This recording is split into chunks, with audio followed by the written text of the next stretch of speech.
Some mornings hit harder than others. You wake up, check the numbers, and wonder if any of it matters. If the effort, the message, the hours behind the mic are really doing what you hoped they would. And then something happens. A comment shows up. A listener reaches out, not with metrics, but with meaning. Welcome to We Have a Spiritual Problem, a podcast where we confront the deeper questions beneath our personal struggles and collective crises. I'm your host, Dr. Jeff Armstrong. I'm not a theologian or a philosopher, or at least by training. I am a PhD exercise physiologist with an interest in the intersection of the physical and the spiritual. In this episode of We Have a Spiritual Problem, I am sharing one of those moments, a message that reminded me that resonance matters more than reach, that what we are doing here speaks to something deeper than algorithms or analytics. We'll explore what it means to live with cosmic purpose. We'll talk about the grounding practice of gratitude, not just as a platitude, but as a posture. We'll revisit I Am Third and the daily call to be your best today and be better tomorrow. And through it all, I'll share a bit of my own faith journey, especially what it looks like when purpose feels far away. Because this isn't about podcasting, it's about the spiritual fatigue many of us feel and the hope that even in our weariness, we are still evolving towards something greater.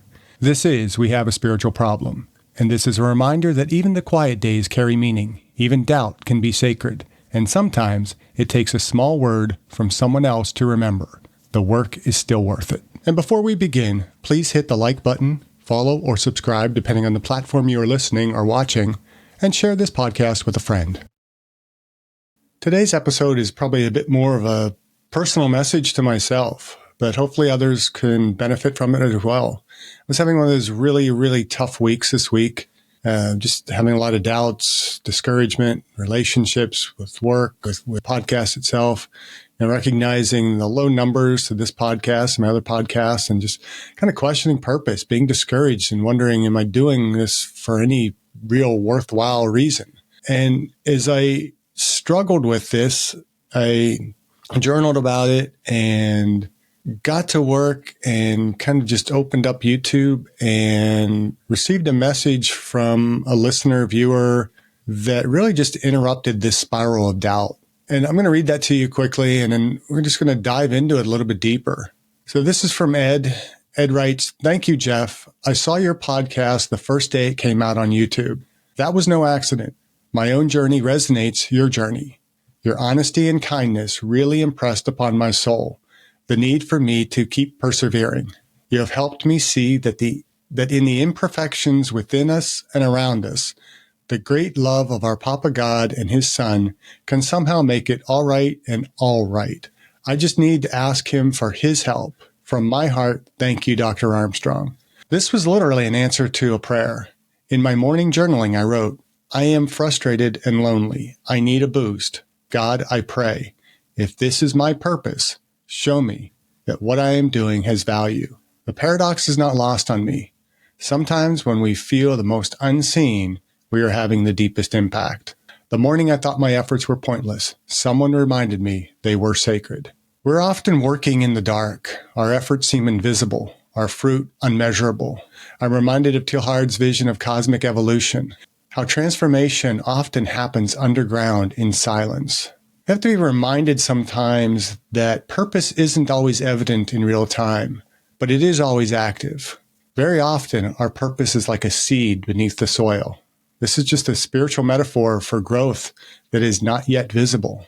I often consider how the spiritual and the physical are united.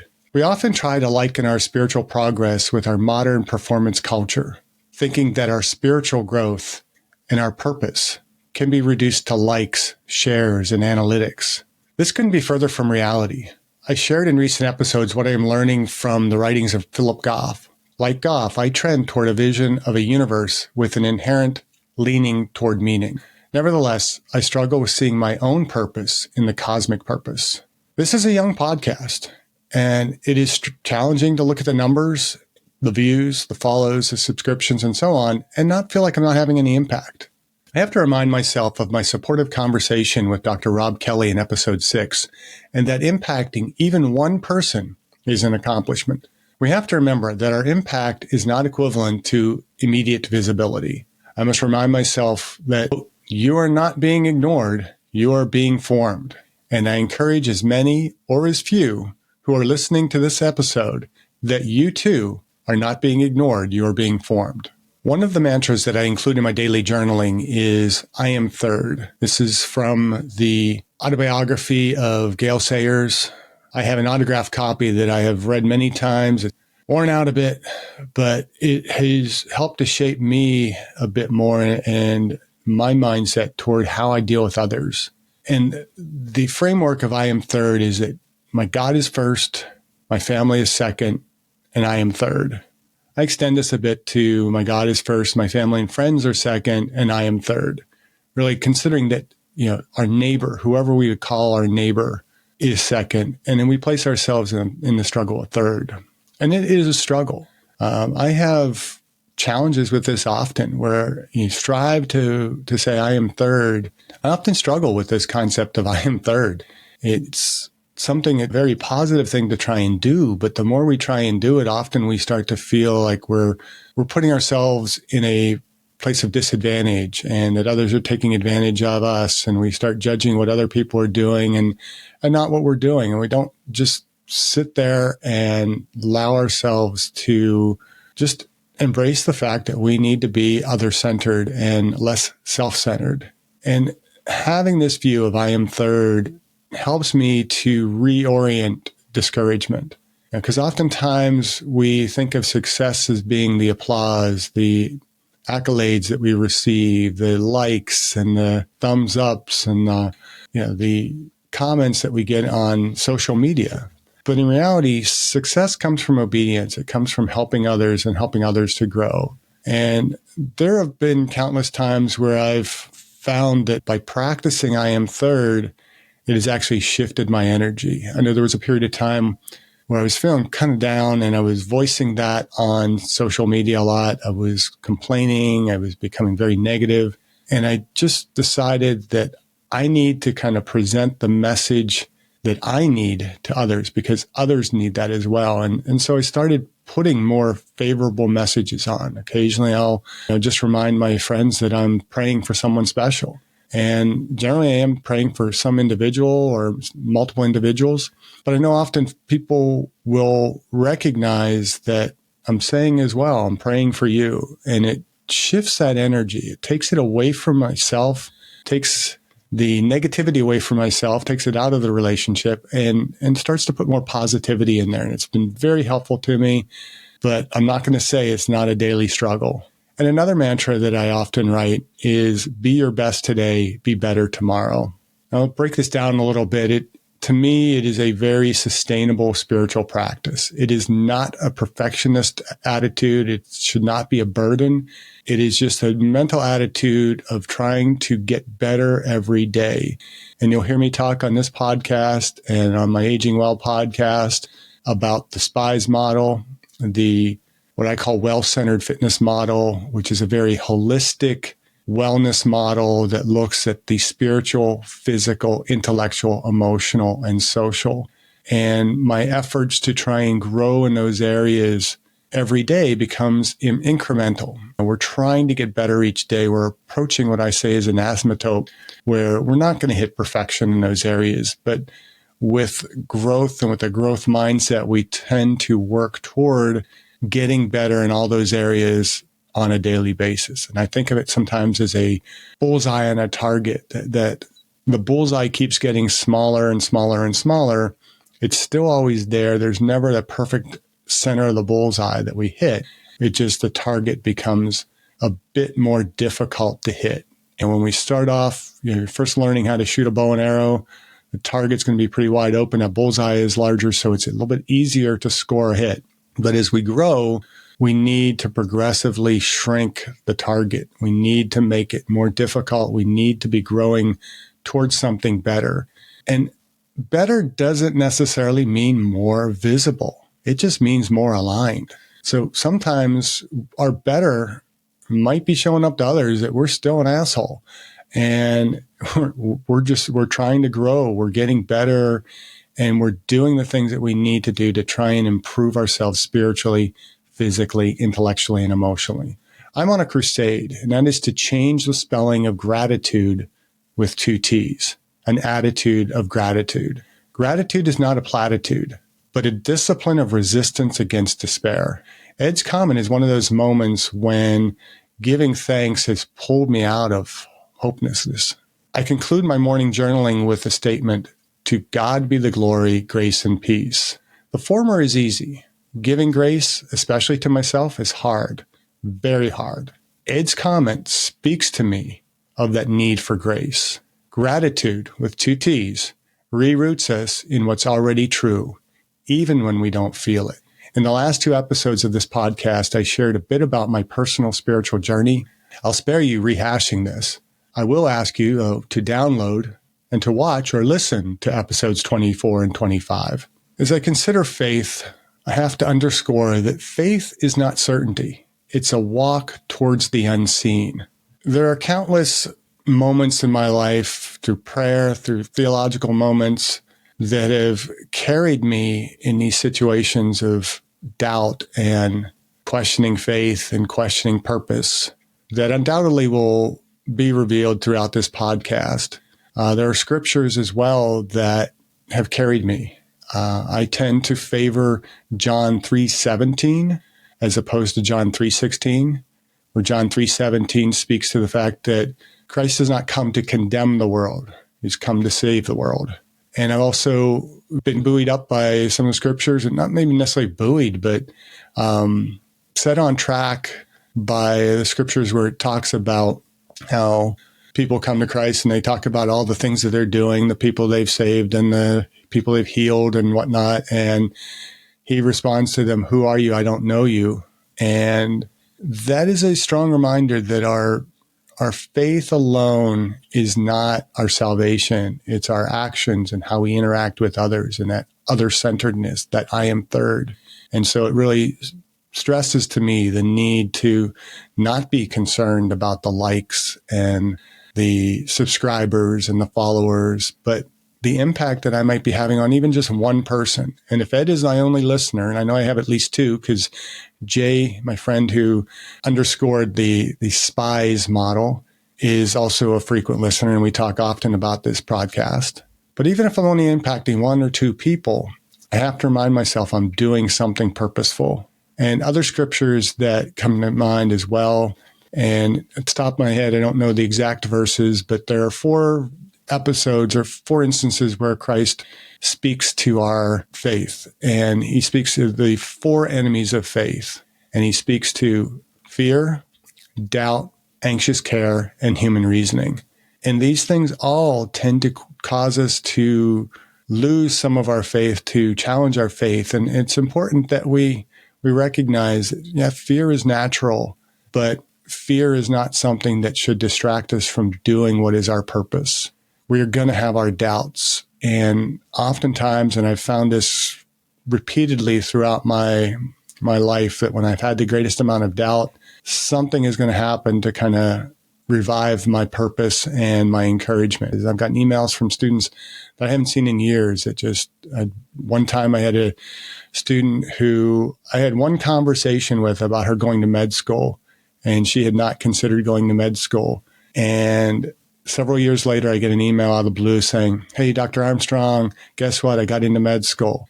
And those are the things that help me to just keep moving forward. And if we're really aware and we are starting to doubt ourselves, doubting our purpose, we just have to look for those events that are there to help buoy us up and to just keep us going forward. And if they're not there, it's still just taking another step forward. Because remember, faith is not certainty. It's a walk towards the unseen. And sometimes it takes a little bit of courage to just take that next step, because the next step might just take us into the light and further closer to our goals. We've had several guests on this podcast who profess to be atheists or agnostic, and we see different images of God and what we see as God. And for me, my image of God has grown beyond the religious image of God.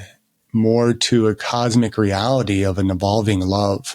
And I need to keep my eye on that, because when I doubt, it's when I'm maybe starting to see more of that religious image of God who is a punishing God, or a God that, rewards us for good actions and punishes us for bad, when in reality, the God that we, or whatever you want to call it, the cosmic universe, the he, she, they, whatever you want to call God, God is a cosmic reality that is evolving us toward what Teilhard would have called the Omega point.